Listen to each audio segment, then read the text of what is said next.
Ninja Kiwi buffed the damage of these druids significantly. Gamers, I drank a glass of magic drink and I have an uplifted mood and it's time to record some BTD6 content. But first, subscribe right now and press the bell notification so that we can grow the channel together and make it big. Okay guys, so today we have the experiment video.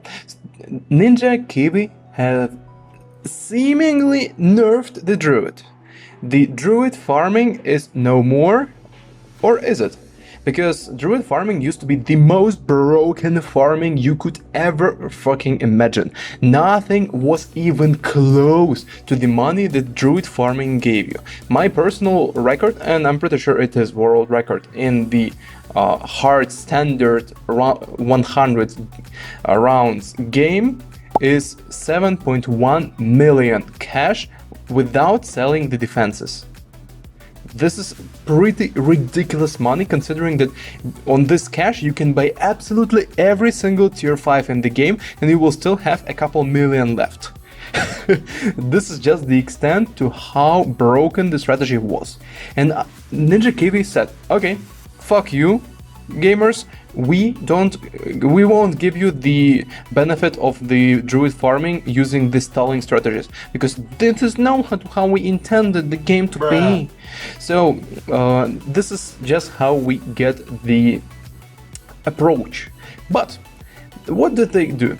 They do not allow us to use the 3 abilities during each round. So previously the strong side of Druids was that you use the 3 times the ability of Druid per each round, and it gives you ridiculous income. Like, you could easily get $2,000 from just 1 Druid per round. So they paid for themselves during 3 rounds, and after that it is sheer profit with the big fat margins. Just how we like it.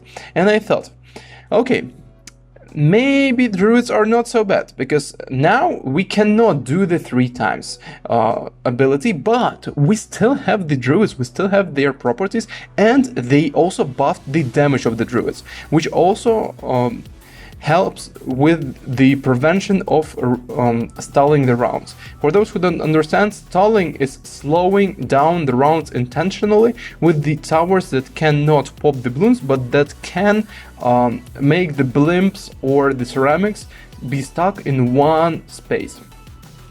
So my experiment is as following. I will not stall even a bit in this run. I will use the Druid farming to the best of my ability, and almost to the best of my ability, but like, let's say 90% optimized, because we always can optimize more. It's pretty obvious, but still, like 90% of my ability, I think I did pretty well here.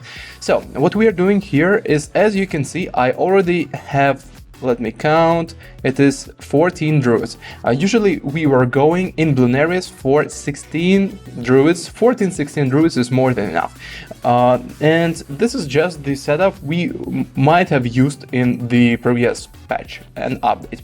So the strategy was as I just used it here. We placed a lot of Druids, we surround them with the farms to increase the upgrades, to increase the money from each Druid, and then we convert these farms into the BRFs. Initially I thought, okay, maybe I just don't wanna get more Druids and stuff, I will just get a few farms, maybe no Monkeyopolis, etc. But then I changed my mind.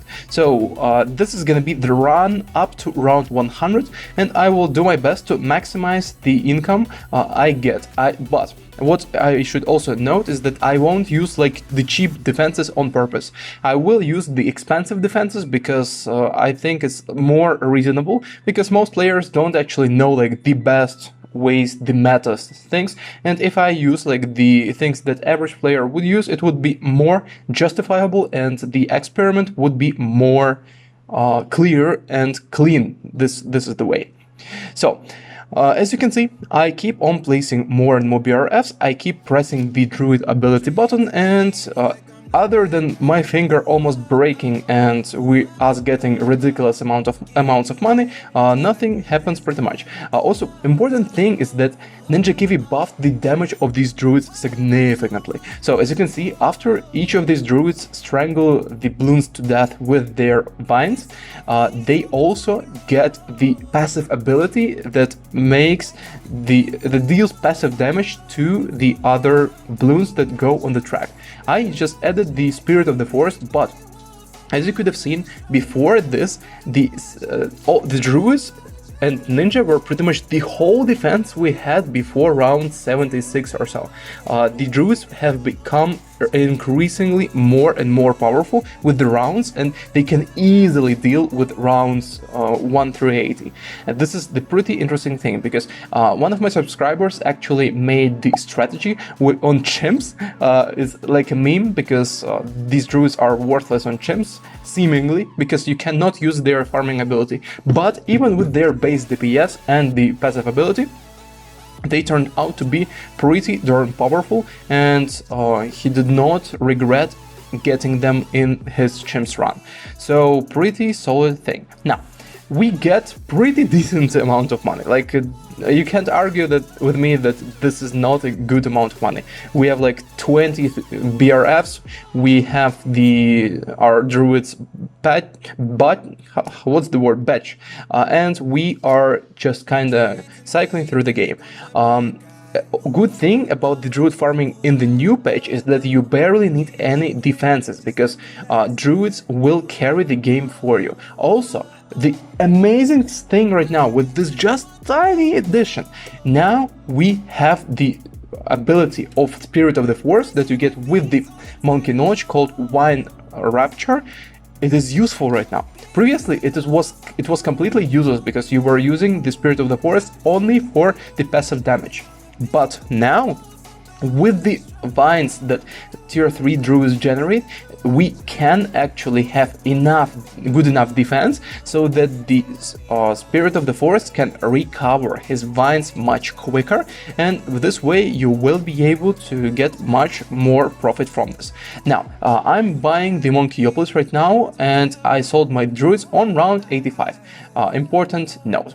And you will see shortly that the amount of farms I sacrifice is going to be ridiculous. I think it should be around 15 or so. And I got the tier 4 Super Monkey to defend against everything, and boom, yes, 14 farms. Freaking 14 farms!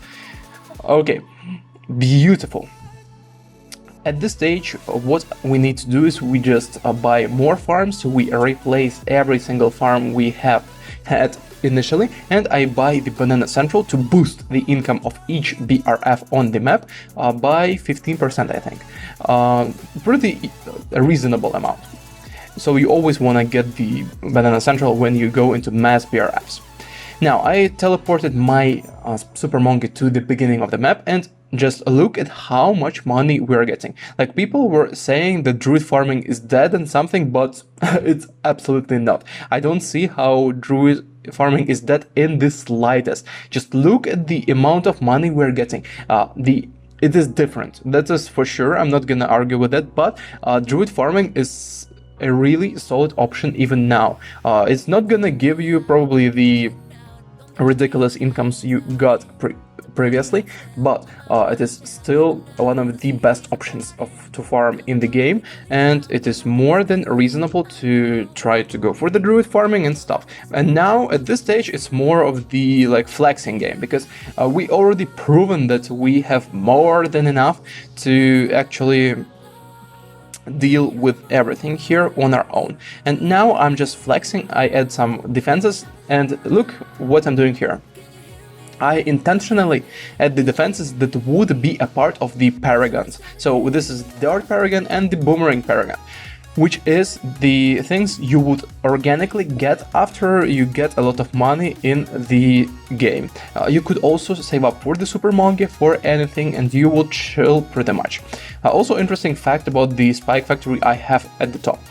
This Spike Factory is slightly better than the to 5 after the update, but you can use either one, whatever you prefer more, because this Spike Factory has only 1 pierce more, so out of 100 it's like 1% better. It's up to you if you want to use the previous choice or the new crosspath for the Spike Factory. It's just as the same as with the alchemists, because with the alchemists you can go for 420 or 401. They're pretty much equal, but 420 is slightly better because it defortifies the ceramics.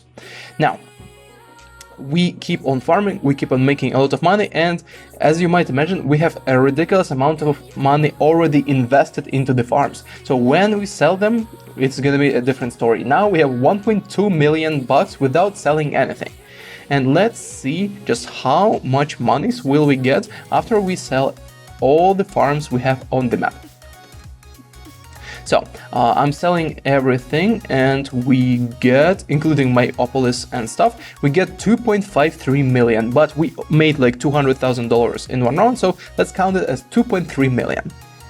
A pretty ridiculous sum if I say so myself. It's very, very respectable amount of money, and I'm not sure if anything can compete with this, because with the banks you probably will make less. So very good option still, and outclasses the boat farming, outclasses pretty much everything.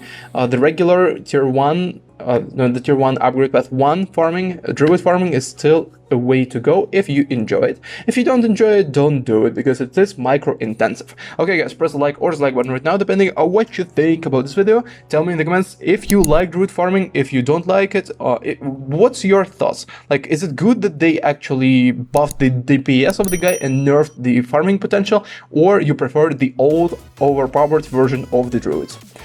Okay guys, see ya in the next one.